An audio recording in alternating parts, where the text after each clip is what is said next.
আসসালামু আলাইকুম রহমতুল্লাহ বারাকাতুহু।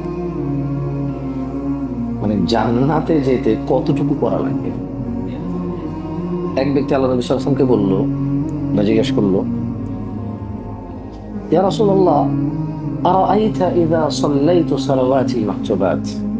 হে আল্লাহ রাসূল সাল্লাল্লাহু আলাইহি ওয়াসাল্লাম, আমি যদি দিনে ফরজ নামাজ সমূহ আদায় করি, মানে 5 ওয়াক্ত নামাজ 17 রাকাতের কথা শেষে অসন্ত রমাদানের সিয়াম পালন করি, ওয়া আহলালতুল হালাল ওয়া হারামতুল হারাম, হালালকে হালাল হিসেবে জানি, হারামকে হারাম হিসেবে জানি, আদখুলুল জান্নাহ ইয়া রাসূলুল্লাহ, ইয়া রাসূলুল্লাহ, আমি কি জান্নাতে প্রবেশ করব? ক্বাল, তিনি সাল্লাল্লাহু আলাইহি সাল্লাম বললেন, নাম, তুমি জান্নাতে যাবা।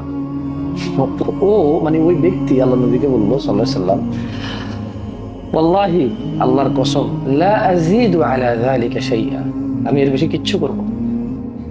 সুবহানাল্লাহ।